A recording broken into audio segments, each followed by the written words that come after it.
Well, for a blast-off, he was a late starter. Hello, my baby! Hello, my honey! Hello, my ragtime gal! Sonny, you kissed my wife! Baby, my heart's on fire! We review the Amazon exclusive figure Blast-Off.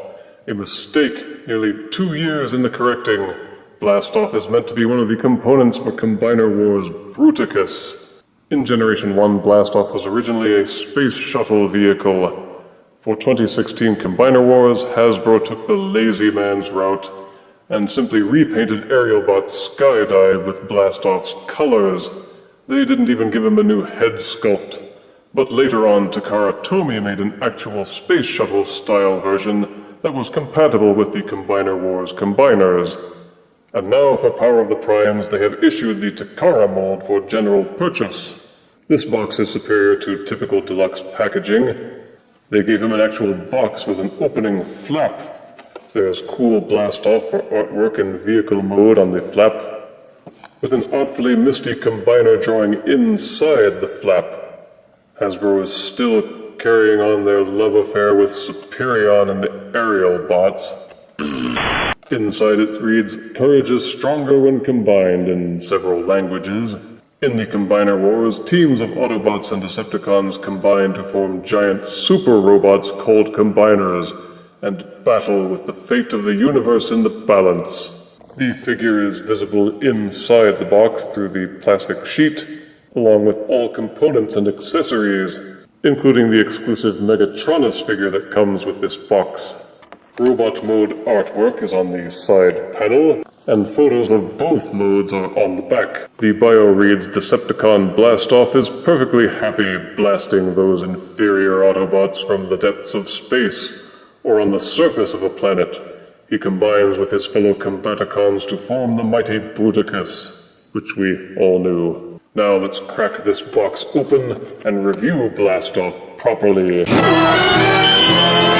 Out of box, Prime Wars Blast-Off comes with an instruction booklet which is made out of glossy paper, a shiny black weapon accessory, an old-timey Combiner Wars hand/foot/weapon accessory, and the exclusive Prime Master Megatronus with translucent plastic Prime symbol. To transform Megatronus into his robot mode, flip him upside down, unfold the legs from the chest, and voila, he is a robot. He is well painted, and the translucent symbol definitely adds a little something to his mojo. The head will waggle a little bit in its socket.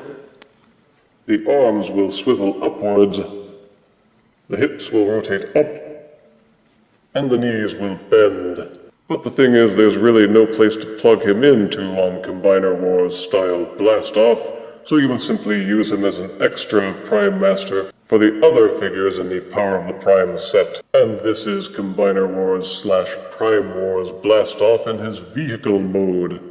A sort of brown space shuttle with black and blue trim and some silver paint and bluish windows. There is no collectible card and no tech specs, but the spaceship is very reminiscent of the space shuttle.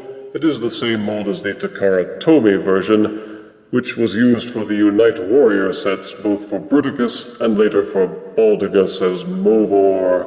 The brown color on the plastic is a little bit deeper, and the baby blue window is pretty close, and it has the same blue and silver pinstriping.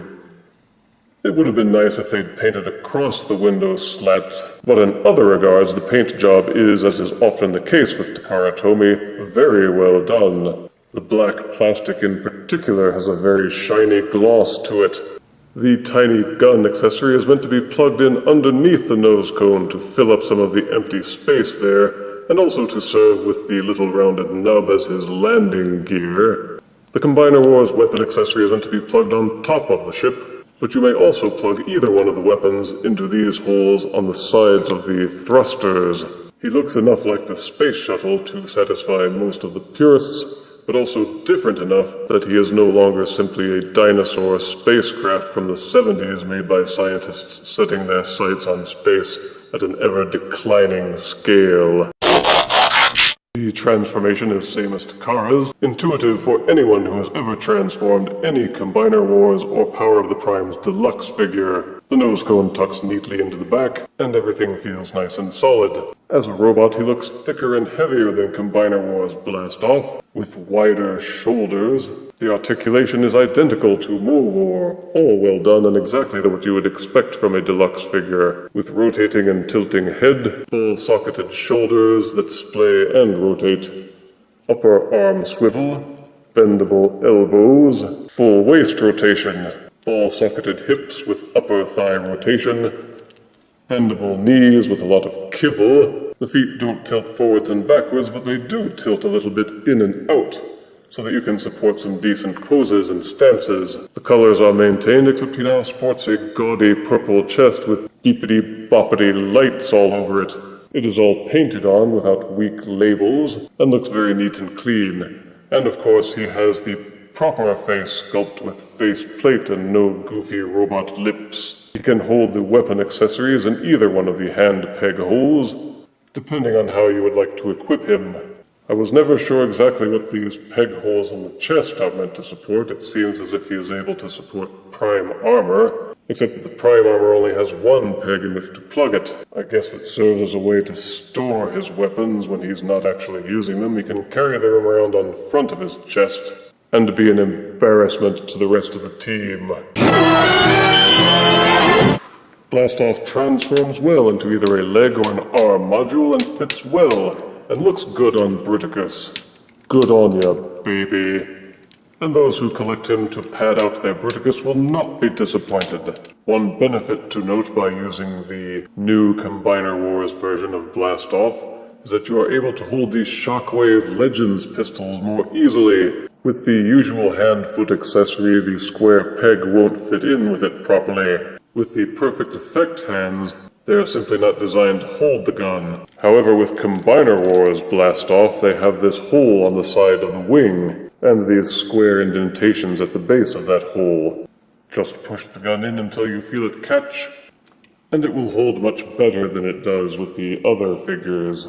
Pew pew, bang bang. For size comparison, here is the new Prime Wars Blastoff next to Takara Tomi's Movor.